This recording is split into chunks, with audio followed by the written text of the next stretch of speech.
María se quedó mirando el plato de sopa frente a ella mientras el vapor le daba en la cara y sacaba la cuenta de cuánto le había costado cada cucharada de esa comida. Se dio cuenta de que su vida no era más que una suma de días que regalaba a cambio de unas monedas que se le escapaban entre los dedos en cosas que no le dejaban nada bueno. En ese momento, en la mesa vieja de su cocina mientras su hijo dibujaba en el piso, entendió que la única forma de dejar de ser una esclava era aprender a manejar lo poco que tenía mejor de lo que el mundo esperaba de ella. Quédate hasta el final, porque esta historia guarda una lección que cambiará tu forma de ver el mundo para siempre. La vida de María no tenía nada de especial. Era la misma lucha de cualquiera que vive en la orilla de la ciudad. Trabajaba limpiando casas en un edificio donde los pasillos olían a perfume caro y el suelo brillaba tanto que daba miedo pisarlo. Su trabajo era borrar la suciedad de otros, gente que pasaba a su lado sin verla, como si ella fuera parte de los muebles. Al terminar, se subía a un camión lleno de gente cansada que la dejaba en un barrio donde el ruido nunca paraba y el aire siempre sabía a humo y a descuido. Un martes, mientras lavaba los trastes en la casa de sus patrones, María se quedó viendo cómo el agua se iba por el desagüe sin que nadie la aprovechara. Pensó que su dinero era igual que esa agua. Ganaba lo suficiente para no morirse de hambre, pero nunca para estar tranquila. Todo lo que recibía ya tenía nombre: la renta, la luz, el camión y la comida del niño. Ella era solo un pasamanos por donde el dinero pasaba antes de irse a los bolsillos de otros. Esa noche, al llegar a su casa, no quiso prender la tele para no oír los gritos de los anuncios que siempre le decían que comprara algo. Se sentó con un lápiz y un cuaderno de esos baratos de la escuela. No escribió sueños ni deseos, escribió números. Puso cuánto ganaba y, con toda la sinceridad del mundo, anotó en qué se le iba cada peso. Vio que gastaba mucho en tonterías para quitarse la tristeza del día. Un refresco frío porque hacía calor, unas galletas para el niño porque le daba pena dejarlo tanto tiempo solo, o ropa corriente que se rompía a las 2 lavadas. Decidió que de ahora en adelante, 10 de cada 100 pesos que ganara se quedarían con ella. No eran para comprarse un vestido luego, ni para una fiesta. Eran su capital. Y el capital, como había oído en un programa de radio, es como un ejército que pelea por ti mientras tú duermes. Su hijo, Mateo, la vio desde el suelo y le preguntó por qué no prendía la luz de la sala. María le dijo que iban a jugar a ser soldados en una misión secreta y que solo usarían una linterna pequeña. Fue la primera vez que tuvo que mentir para que la falta de dinero no le doliera al niño, pero en su mente eso era una estrategia de guerra. La caída hacia lo más duro empezó rápido. El primer mes, ese 10% significó que María dejó de comprar carne. Compró frijoles y arroz por kilo. Aprendió a cocinarlos de 1000 formas para que no supieran siempre a lo mismo. Su cuerpo, que estaba impuesto al azúcar y a las harinas para aguantar la chinga del trabajo, empezó a quejarse. Tenía dolores de cabeza y un humor de perros que no se le quitaba con nada. Pero cada vez que se sentía mal, sacaba el calcetín viejo donde guardaba los billetes. Eran sus primeros soldados y no los iba a dejar morir. En el trabajo, su nueva forma de pensar la hizo verse más seria, casi como una máquina. Las otras muchachas que limpiaban en el edificio se juntaban a la hora de la comida para platicar y comer cosas compradas en la calle. María dejó de ir. Se sentaba sola en un escalón con su bote de frijoles y un libro que se había robado de la basura sobre cómo arreglar cosas eléctricas. No le importaba que dijeran que era una rara o una tacaña. Estaba aprendiendo que la mayoría de la gente gasta lo que no tiene para olvidar que odia su vida. Ella prefería aguantar el hambre para ser dueña de su tiempo. El problema grande llegó cuando su hermana le llamó para pedirle dinero porque quería hacerle una fiesta de cumpleaños a su hija. María tenía el dinero en el calcetín, pero sabía que si lo soltaba, su plan se iba a la basura. Con el corazón apretado, le dijo que no tenía. Su hermana se puso furiosa. Le dijo que trabajar con ricos le había endurecido el alma y que se estaba olvidando de su propia sangre. María colgó el teléfono y lloró un rato frente al fregadero, sintiendo que quedarse sola era el precio que tenía que pagar por salir del hoyo. Pasó un año y la forma de vivir de María cambió por completo. Ya no era solo ahorrar, era no desperdiciar nada. En la biblioteca pública, aprendió que el dinero, si se junta lo suficiente, empieza a dar más dinero solo. Entendió que su 10% era una semilla. Si la cuidaba, algún día daría sombra. Con mucho miedo, fue a una caja popular y abrió su primera cuenta de ahorros. Cuando vio que le dieron unos cuantos centavos de interés al final del mes, sintió algo que nunca había sentido. No eran los centavos, era saber que ese dinero había trabajado por ella mientras ella estaba barriendo un piso. Pero el Valle de la Muerte es traicionero. El invierno llegó con un frío que se metía por las rendijas de las paredes. Mateo empezó a enfermarse de la garganta y las paredes del cuarto se llenaron de humedad. El miedo de madre le decía que gastara su ahorro en un lugar mejor o en un calentador de esos que gastan mucha luz. María se aguantó las ganas. En lugar de eso, buscó cartones viejos, compró un pegamento barato y forró las paredes por dentro. Selló las ventanas con plástico y se pusieron más cobijas. Pasaron frío, sí, pero no tocó sus ahorros. Un día, su jefa, una señora que siempre andaba estrenando bolsas, pero que siempre estaba gritando por teléfono porque no le alcanzaba el dinero, la vio leyendo sobre cuentas de inversión mientras esperaba a que la plancha se calentara. La señora se rió de ella. María, no pierdas el tiempo con eso. Tú disfruta, cómprate unos zapatos bonitos que te lo mereces. María la miró, y con una voz muy tranquila, le dijo que disfrutar la vida no era tener cosas, sino no tener que pedirle permiso a nadie para vivir. La jefa no entendió nada, pero no volvió a decir nada.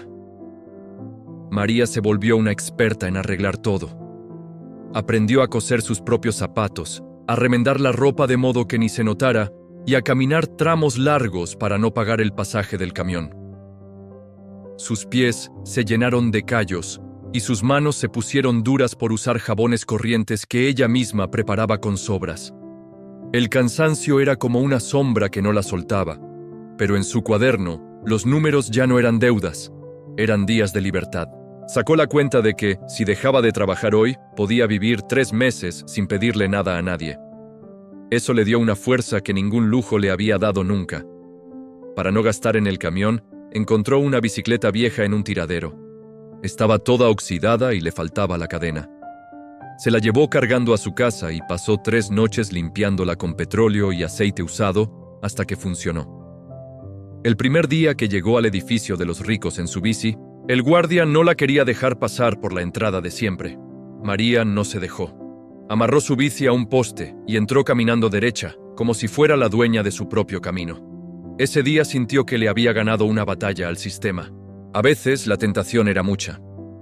Cuando pasaba por la panadería y olía el pan recién hecho, se le hace agua a la boca y quería gastarse todo lo que traía.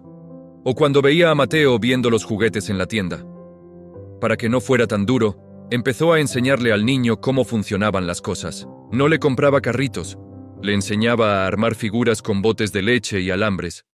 El niño empezó a ver que no necesitaba comprar cosas para divertirse, sino que podía crearlas. María estaba borrándole de la cabeza esa idea de que para ser feliz hay que gastar. Pero la vida siempre te pone a prueba cuando menos te lo esperas. Una noche, un cortocircuito en el cuarto de junto provocó un incendio. No se quemó su casa, pero los bomberos echaron tanta agua que todo lo de María se echó a perder. Se quedó en la calle con su hijo y una mochila, viendo cómo los policías cerraban el paso. No tenía dónde dormir, pero a diferencia de todos sus vecinos que estaban llorando de desesperación, María tenía su cuenta en la caja popular. No dependía de la voluntad de nadie. Se fue a un cuarto de una vecindad que era más caro, pero seguro. Vio con mucha tristeza cómo su ahorro bajaba por primera vez en años para poder pagar el depósito. Fue un golpe muy fuerte. Pensó que tal vez su hermana tenía razón y que los pobres están malditos, que por más que ahorren, la vida siempre viene a quitarles todo. Se sentó en la cama nueva con Mateo y abrió su cuaderno. Pero al ver los números, se dio cuenta de algo. A pesar del incendio, seguía estando mejor que hace 3 años. Tenía su dinero, tenía salud y no le debía un peso a nadie. El fuego quemó sus cobijas, pero no su disciplina. Regresó al trabajo con más ganas que antes. Ya no solo limpiaba, empezó a fijarse que los patrones siempre tenían problemas con sus aparatos o sus computadoras. Como María se la pasaba leyendo manuales para ahorrar en su casa, sabía cómo arreglar muchas de esas cosas. Empezó a ofrecerse para hacer esos trabajos por un cobro pequeño, mucho menos de lo que cobraba un técnico de verdad. Se hizo de fama de ser muy honrada y muy buena para las reparaciones. Poco a poco, dejó de ser solo la mujer que trapeaba para ser la que resolvía las broncas de la casa. Ese dinero extra no se lo gastó en comida mejor ni en ropa. Todo se fue directo a su cuenta de ahorros. Ya no guardaba el 10%, ahora guardaba casi la mitad de lo que ganaba. Vivía con lo básico, arroz, frijoles y agua, pero su mente estaba llena de cuentas. Sabía exactamente cuántos días de vida libre compraba con cada aparato que arreglaba. Su meta ya no era sobrevivir, era ser libre. Un día, su jefa le dijo que no le iba a poder pagar completo porque se había metido en problemas con sus tarjetas de crédito. Las otras trabajadoras se pusieron a gritar y a pelear. María se quedó callada. Le dijo a la señora que no pasa nada, que ella podía esperar, pero que a cambio la dejara usar su computadora e internet 2 horas al día después de limpiar. La señora, con tal de no tener problemas, le dijo que sí. Esas 2 horas eran el tesoro de María. No se metía a ver chismes ni videos. Se metía a estudiar cómo invertir el dinero de forma más fuerte. Aprendió sobre fondos y acciones, aplicando la misma lógica de ahorro que usaba en su cocina. Cada peso que invertía lo veía como un trabajador que no se cansaba y que le iba a traer más dinero en el futuro. La gente del barrio ya no le hablaba. Decían que se sentía mucho porque ya no se juntaba con ellos a tomar cerveza en la banqueta. Su familia la veía como una loca que vivía como pobre teniendo dinero en el banco. Pero María sentía que estaba cruzando un puente. De un lado estaba la vida de matarse trabajando para nada, y del otro, una vida donde ella mandaba sobre su tiempo. Estaba a la mitad, y aunque el camino era difícil, no iba a dar ni un paso atrás. Mateo, que ya estaba más grande, un día llegó con una moneda que se encontró tirada. «Mamá, ten para la cuenta», dijo el niño. María sintió que se le salían las lágrimas. No solo estaba juntando dinero, le estaba enseñando a su hijo que el destino no es algo que te pasa, es algo que tú construyes con cada moneda y con cada decisión que tomas. El Valle de la Muerte se estaba quedando atrás, pero todavía faltaba la prueba más grande de todas. María se quedó mirando la pantalla de la computadora en la oficina de su jefa, mientras el silencio de la casa grande se sentía como una oportunidad que no podía desperdiciar. Había pasado de limpiar el polvo de aquel escritorio a usarlo como su centro de mando. No buscaba ofertas de ropa ni noticias de famosos. Estaba estudiando gráficas que antes le parecían dibujos sin sentido, pero que ahora entendía como mapas de tesoros reales. Su vida seguía siendo austera, pero su mente ya no era la de una empleada doméstica, sino la de alguien que estaba comprando su libertad pedazo a pedazo. Los meses que siguieron al incendio fueron los más solitarios que María recordaba. En el barrio, la gente se ayudaba para las fiestas y para las tragedias, pero nadie entendía a alguien que se ayudaba a sí mismo a través de la disciplina fría. María seguía viviendo en aquel cuarto pequeño de la vecindad. Aunque ya tenía dinero suficiente para mudarse a un departamento con 2 recámaras y muebles nuevos, decidió quedarse ahí. Sabía que cada peso que gastara en aparentar una vida mejor era un peso que dejaba de trabajar para ella. Su cama seguía siendo la misma. Su estufa de un solo quemador seguía funcionando y su ropa era la misma que usaba hacía 3 años, solo que mejor cuidada. En su cuaderno rojo, que ya iba por la mitad, las anotaciones eran cada vez más complejas. Ya no solo ponía lo que gastaba en arroz, sino que hacía cálculos de rendimiento. Había aprendido que si lograba vivir con el 20% de lo que ganaba, cada año de trabajo le compraba 4 años de libertad en el futuro. Esa cuenta la obsesionaba. No era tacañería, era matemáticas aplicadas a la vida. Cuando sus compañeras del edificio le preguntaban por qué no se compraba un teléfono nuevo o por qué no iba a las comidas de los viernes, ella solo sonreía. No podía explicarles que estaba guardando su energía para algo que ellas ni siquiera podían imaginar. El verdadero cambio comenzó cuando María empezó a ver el desperdicio de los ricos no como una injusticia, sino como una materia prima. Se dio cuenta de que en los apartamentos de lujo tiraban cosas que solo necesitaban un pequeño arreglo para valer mucho dinero. Pidió permiso para llevarse una cafetera italiana que no funcionaba, un par de lámparas con el cable trozado y unas sillas de madera fina que tenían la tapicería manchada. En sus horas libres, usando las herramientas que había aprendido a usar y viendo tutoriales en la biblioteca, reparaba esos objetos. No los usaba para su casa. Los vendía en mercados de segunda mano por internet. Ese dinero extra era como gasolina para su motor. Todo iba directo a su cuenta de inversión. María ya no solo ahorraba el 10%, había llegado a un punto donde su costo de vida era tan bajo que podía ahorrar casi todo lo que ganaba con sus reparaciones y la mitad de su sueldo de empleada. Su hijo Mateo se volvió su mejor ayudante. El niño aprendió a quitar el óxido de los metales, a lijar madera y a entender que el valor de las cosas no está en el precio que dice la etiqueta, sino en la utilidad que se le puede sacar. Un día Mateo llegó de la escuela con la cara triste. Le habían pedido un libro caro y unos materiales que María no había presupuestado. María sintió la punzada de siempre en el estómago, ese miedo de no ser una buena madre por su obsesión con el ahorro. Se sentó con el niño y le explicó la situación. No le dijo que no tenían dinero. Le mostró el cuaderno. Mira, Mateo, si compramos esto nuevo en la tienda, perdemos 15 días de nuestra libertad futura. Pero si vamos a la zona de libros usados y buscamos los materiales en el tianguis, solo perdemos 2 días. ¿Qué prefieres? El niño, que ya tenía 10 años, la miró con mucha seriedad y le dijo que prefería caminar un poco más y buscar lo usado. Ese día, María supo que su hijo ya no era una víctima de la pobreza, sino un estratega como ella. La relación con su familia se rompió definitivamente esa Navidad. Su hermana organizó una cena donde todos debían llevar regalos caros y ropa nueva para impresionar a los vecinos. María llegó con ropa limpia pero vieja y un regalo sencillo para sus sobrinos. Juguetes que ella misma había restaurado. Se burlaron de ella. Le dijeron que era una vergüenza que, trabajando en casas tan ricas, fuera tan miserable con su propia familia. Le dijeron que el dinero era para disfrutarse hoy porque mañana nadie sabía si estarían vivos. María intentó explicarles que ella no quería disfrutar el dinero, quería disfrutar su tiempo, pero nadie la escuchó. Se fue de la fiesta temprano, caminando bajo las luces de la ciudad, sintiendo que hablaba un idioma que su propia sangre no podía traducir.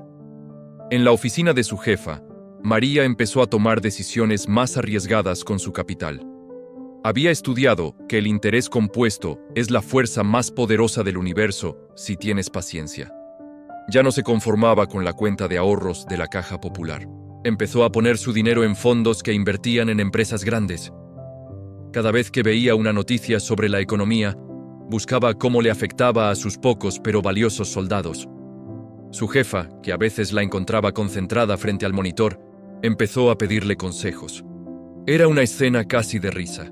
La dueña de la mansión, llena de deudas y de joyas, preguntándole a la mujer que le limpiaba los baños cómo hacía para que el dinero le rindiera tanto. María le dio una lección simple que nunca olvidaría. Señora, usted gasta dinero que no tiene para impresionar a gente que no le cae bien. Yo gasto lo mínimo para que nadie me pueda decir qué hacer con mi vida. La jefa se quedó callada, mirando sus manos llenas de anillos, y por primera vez en su vida sintió envidia de su empleada doméstica. Pero el Valle de la Muerte siempre tiene una última prueba de cansancio. María llevaba ya 5 años viviendo en un estado de austeridad total. No había ido al cine, no había comido en un restaurante, no se había comprado un par de zapatos por gusto. El cansancio físico de limpiar casas y el cansancio mental de contar cada centavo empezaron a pesarle. Hubo noches en que se despertaba llorando, preguntándose si no se le estaba pasando la vida esperando un futuro que tal vez nunca llegaría. Miraba sus manos, que estaban más arrugadas y secas de lo que deberían estar a su edad, y sentía una soledad profunda. Fue Mateo quien la sacó del pozo. El niño había construido un modelo a escala de una casa usando palitos de helado y cartón. Cuando María se acercó a verlo, el niño le mostró un pequeño compartimento secreto bajo el piso de la maqueta. «Aquí es donde guardaremos la libertad, mamá», dijo él. María se dio cuenta de que su sacrificio no solo era para ella, sino para que ese niño nunca tuviera que agachar la cabeza ante un patrón abusivo o un recibo de luz que no pudiera pagar. El cansancio se volvió fuerza otra vez. Ese año, ocurrió algo que nadie esperaba.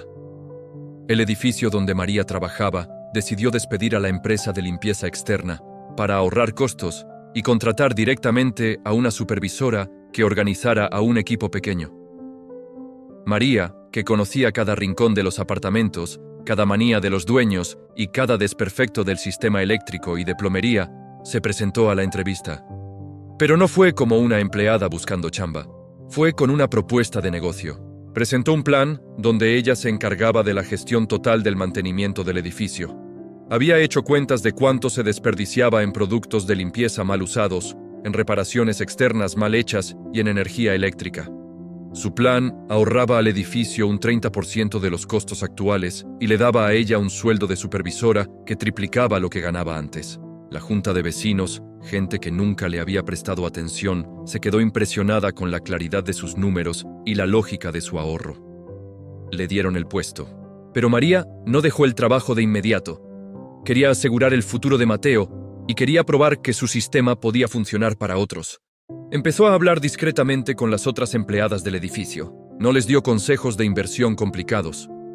Solo les enseñó a anotar sus gastos en un cuaderno y a separar el 10%. Algunas se rieron, otras dijeron que no les alcanzaba, pero 3 de ellas decidieron seguir su ejemplo. María se convirtió en una maestra silenciosa, enseñándoles que la libertad no es un milagro, sino una técnica de supervivencia extrema. El conflicto final de esta etapa llegó cuando su hermana, aquella que la había insultado en Navidad, llegó a buscarla desesperada. Su esposo había perdido el trabajo y debían 3 meses de renta. Iban a echarlos a la calle con todos sus hijos. María la escuchó sin interrumpir. Su hermana esperaba que María le diera el dinero como un regalo, como una forma de compensar todos los años de miseria. Pero María ya no pensaba como una persona que regala peces. Ella pensaba en redes de pesca. Le dijo a su hermana que le pagaría la deuda de la renta, pero que a cambio, ella tendría que entregarle su televisión nueva y sus teléfonos de lujo como garantía. Y más importante aún, tendría que sentarse con ella cada domingo para aprender a llevar un cuaderno de cuentas. La hermana se puso furiosa, la llamó desalmada y dijo que prefería la calle antes que humillarse así. María no se movió. No era crueldad, era amor de verdad. Sabía que si le daba el dinero sin cambiarle la mentalidad, en 6 meses estarían igual o peor. Su hermana se fue gritando, pero María se quedó en paz. Sabía que había hecho lo correcto. Mateo cumplió 15 años, y como regalo, María lo llevó a ver un pequeño local que estaba en venta en una zona modesta pero con mucho movimiento. El local era un desastre, estaba lleno de basura y tenía las paredes cayéndose. María le entregó las llaves. «Este es tu fondo de universidad o tu primer negocio, tú decides», le dijo. «Lo compramos con el dinero de las reparaciones que hicimos juntos. Ahora tú vas a aprender a administrar un activo real». El niño miró el local y luego a su madre. Y en ese momento entendió que María no le estaba dando un edificio, le estaba dando el poder de decidir su propio destino. María regresó a su casa en la vecindad, se sentó en su mesa vieja y abrió el cuaderno rojo. Escribió una última cifra y luego cerró el cuaderno con un golpe seco. La etapa de la acumulación había terminado. Ahora venía la etapa de la vida real. Nadie en el edificio, ni en el barrio, ni en su familia, podía creer lo que estaba a punto de pasar. María, la mujer que limpiaba los baños y que siempre olía a detergente, estaba a punto de desaparecer para convertirse en la dueña de su propia historia. María se levantó aquella mañana sin que el despertador hubiera sonado, disfrutando de un silencio que ya no le pesaba. Se quedó mirando sus manos, que aunque todavía tenían las marcas del trabajo duro, ya no temblaban por el café barato ni por el miedo a no llegar a fin de mes. Aquel día no se puso el uniforme de supervisora. Se puso una ropa sencilla que había comprado usada pero que estaba impecable.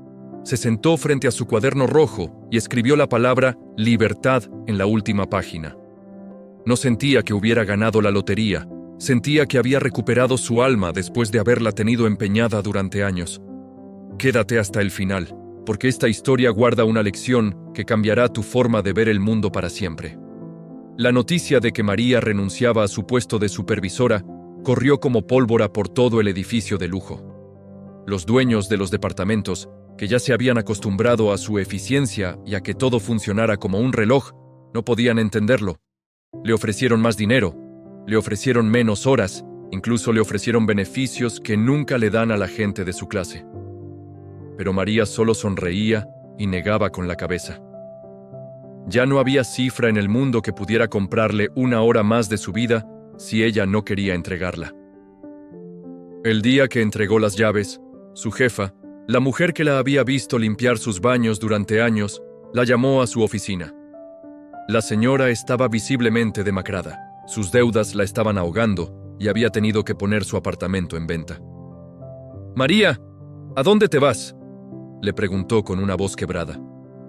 María la miró con respeto, pero sin la sumisión de antes. «Me voy a vivir, señora», respondió. La jefa, confundida, le preguntó si había encontrado un trabajo mejor en otro edificio. «No voy a volver a trabajar para nadie», dijo María con una calma que parecía de otro mundo. «Tengo lo suficiente para que mi hijo y yo vivamos el resto de nuestros días sin tener que pedir permiso». La jefa se quedó muda. No podía procesar que la mujer que ella consideraba pobre, la que siempre traía la misma ropa y comía frijoles en un rincón, fuera ahora más libre que ella, que vivía rodeada de mármol pero encadenada a los bancos. En ese momento, la jerarquía se invirtió por completo. María salió del edificio con su mochila al hombro y su bicicleta, sintiendo que el aire de la calle tenía un sabor distinto. Al llegar al barrio, la escena fue diferente. Su hermana, que finalmente había aceptado el trato de María después de pasar noches de hambre, la esperaba en la vecindad. María no le dio el dinero de la renta como un regalo. Se sentó con ella y le mostró cómo su propia televisión y sus lujos innecesarios eran los que la tenían pobre. Fue una tarde de gritos, de llanto y de verdades amargas, pero al final su hermana entendió. María le prestó el capital para salvar su casa, pero bajo un contrato estricto de ahorro y disciplina. No quería salvarle el mes, quería salvarle la vida. Al llegar al barrio, la escena fue diferente. Su hermana, que finalmente había aceptado el trato de María después de pasar noches de hambre, la esperaba en la vecindad. María no le dio el dinero de la renta como un regalo. Se sentó con ella y le mostró cómo su propia televisión y sus lujos innecesarios eran los que la tenían pobre. Fue una tarde de gritos, de llanto y de verdades amargas, pero al final su hermana entendió. María le prestó el capital para salvar su casa, pero bajo un contrato estricto de ahorro y disciplina. No quería salvarle el mes, quería salvarle la vida. María y Mateo no se mudaron a una mansión. María sabía que el lujo es la trampa donde caen los que no entienden el valor del dinero. Usaron una parte de sus ahorros para comprar una casa pequeña en un pueblo tranquilo, lejos del ruido y del consumo desenfrenado de la ciudad. La casa tenía un terreno grande donde podían sembrar su propia comida, aplicando la misma eficiencia técnica que María había usado en sus inversiones. El resto de su capital seguía trabajando en los fondos que ella había estudiado. Cada mes, sus inversiones generaban más de lo que ellos gastaban, creando un ciclo de abundancia que ya no dependía de su esfuerzo físico. Mateo entró a la universidad a estudiar ingeniería, pero no lo hizo con la angustia de los otros jóvenes que debían pedir créditos que los esclavizarían por décadas. Lo hizo con la tranquilidad de quien tiene el respaldo de un sistema construido con paciencia. María le enseñó que el título era una herramienta, no una soga. El niño, que ya era un hombre, nunca olvidó las noches de frío forrando paredes con cartón. Esa experiencia le había dado una dureza y una claridad que ningún libro de texto podría enseñarle. Años después, la gente del antiguo barrio todavía contaba la historia de la mujer que ahorraba el 10%, aunque no le alcanzaba. Nadie lo creía al principio. Pensaban que María había encontrado un tesoro o que había hecho algo ilegal. Les costaba aceptar que la libertad estaba al alcance de cualquiera que tuviera la voluntad de decir no al consumo y sí a la disciplina. Pero las 3 compañeras de María que sí habían seguido su consejo también empezaron a ver cambios. Una de ellas logró comprar su propio local, la otra dejó de deberle a los prestamistas y la tercera pudo jubilarse dignamente. El sistema de María se había vuelto una leyenda silenciosa que rescataba a los que estaban dispuestos a ser rescatados. Un día, María regresó a la ciudad para visitar a su hermana. Caminó por las calles donde antes se sentía invisible y vio a miles de personas corriendo hacia trabajos que odiaban para pagar cosas que no necesitaban. Sintió una compasión profunda por ellos. Se dio cuenta de que la pobreza más grande no es la falta de dinero, sino la falta de control sobre el propio tiempo. Vio a una mujer joven con el uniforme de limpieza, sentada en una parada de autobús con la mirada perdida y una bolsa de pan dulce en la mano. María se acercó, se sentó a su lado y le preguntó cuánto le había costado ese pan. La joven, extrañada, le dio el precio. María le sonrió y le dijo: «Ese pan te costó media hora de tu vida. Si lo guardas y lo juntas con otros panes, en unos años podrías ser dueña de todo tu día».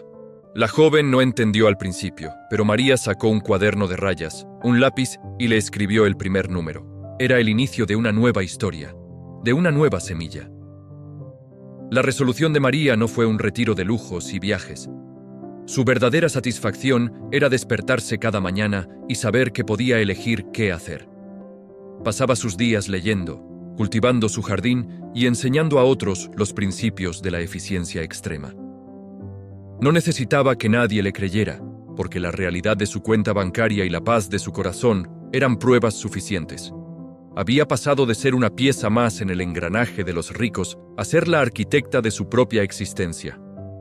La historia de María nos enseña que el dinero no es para comprar cosas, sino para comprar opciones. Al final, ella no ahorraba porque le sobrara, sino porque entendía que cada peso guardado era un minuto de libertad arrebatado al sistema. Su vida fue un valle de sombras y cansancio, pero su salida fue un clímax de fuego interno y esperanza realista. María se sentó en el porche de su casa, viendo cómo Mateo llegaba de visita con su propia bicicleta. No había coches de lujo en la entrada, ni ropa de marca, ni ruido de televisiones. Solo se escuchaba el viento entre los árboles y el sonido de dos personas que se sabían dueñas de su destino. El cuaderno rojo estaba guardado en un cajón, lleno de números que ya no eran necesarios, pero que siempre recordarían el precio que se pagó por la paz. La verdadera lección es que no importa cuánto ganes, sino cuánto logres retener y cómo dejes de necesitar lo que el mundo te vende como felicidad. María murió siendo una mujer sencilla en apariencia, pero con una riqueza que nadie podía robarle porque estaba grabada en su carácter. Aquellos que se burlaron de ella terminaron pidiéndole consejos, y aquellos que la ignoraron terminaron trabajando para gente que aplicaba los mismos principios que ella descubrió limpiando suelos de mármol. La libertad financiera no es un sueño de gente con suerte, es un resultado técnico de la disciplina aplicada con ferocidad.